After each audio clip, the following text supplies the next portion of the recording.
為咗提升觀眾對聖經嘅興趣，我哋想用生動嘅方式統計聖經經文入邊嘅記載，排列出一系列嘅排行榜。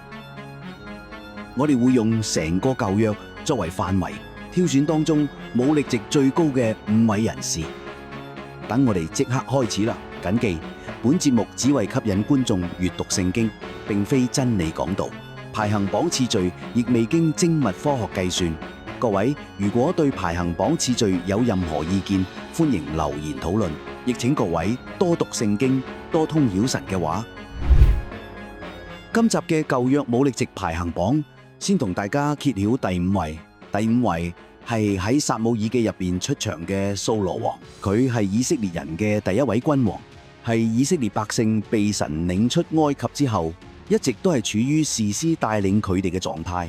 神係佢哋當中揀選一位士師帶領佢哋，一直去到撒母耳。當其時，佢哋同非利士人打仗，不斷咁打敗仗，就連佢哋嘅聖物約櫃都俾人擄去。直到撒母耳年紀老邁，百姓眼見其他國家都有君王治理，所以佢哋都求神要好似外邦人一樣有君王治理。於是以色列支派便雅憫入邊嘅掃羅就被神立為以色列人嘅君王啦。聖經描寫佢係又健壯又俊美，仲要係喺以色列之中冇一個能夠比得上佢嘅，身體比眾民高過一個頭。當佢被立作王之後，都有一班人唔服佢，仲藐視佢。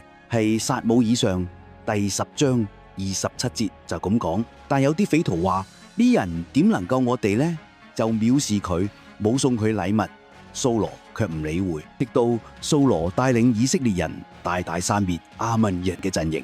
聖經描述掃羅領軍擊殺佢哋，直到太陽近午，剩低嘅人都逃散，冇2人同在一處嘅。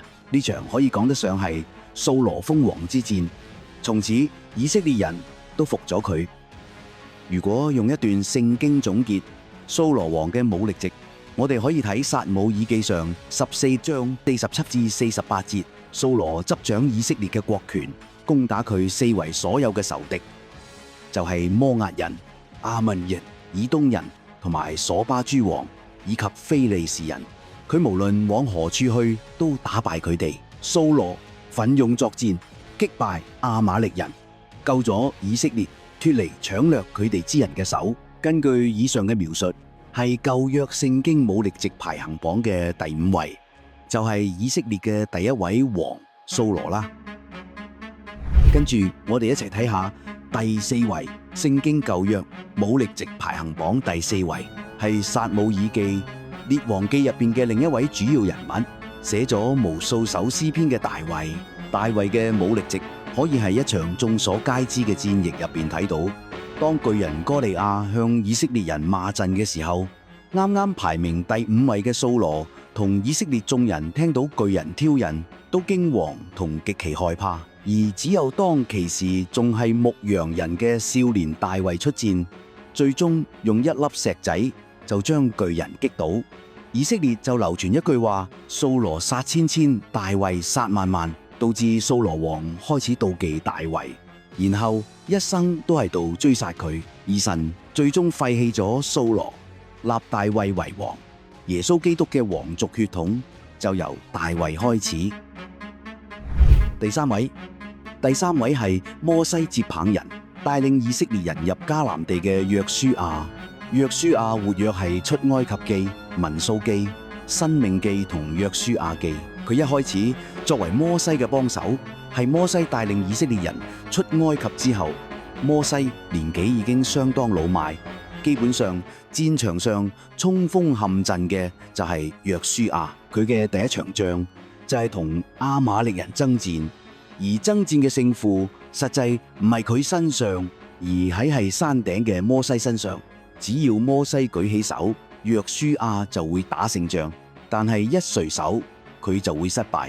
約書亞呢場仗可以話係純體力輸出，即使摩西手軟嘅時候，佢注定必敗嘅時候，佢都仍然可以奮力抗爭，無因為必敗而逃走。直到亞倫同戶彌扶翻起摩西隻手，約書亞就打到日落都冇手軟，直至亞瑪力嘅名號從天下全然塗抹咗。喺呢件事上，約書亞學明白勝負嘅關鍵係神手上，但佢都冇因為咁而放軟手腳。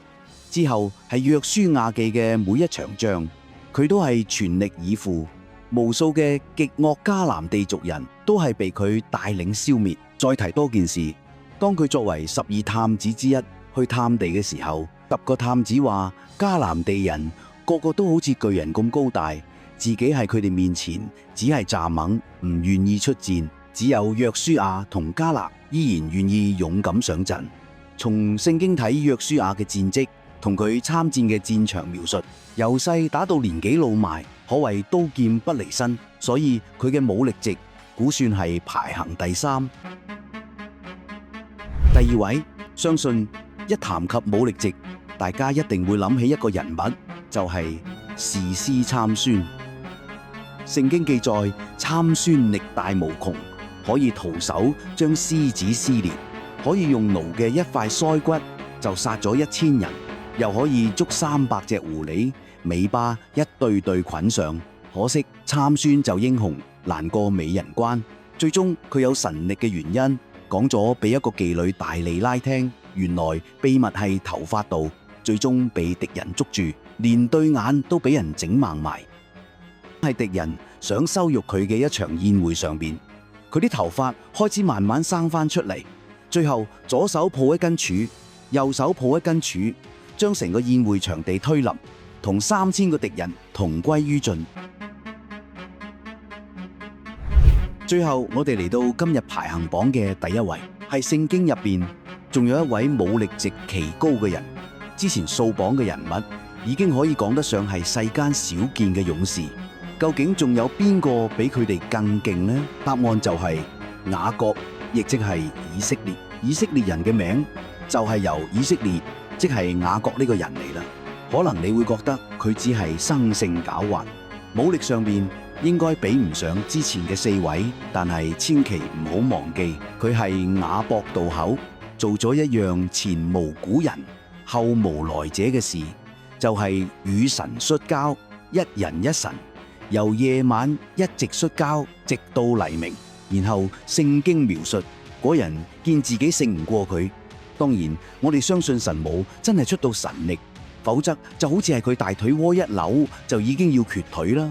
但係當神幫雅各祝福同賜名嘅時候，神叫佢做以色列，因為佢與神與人較力都得咗勝。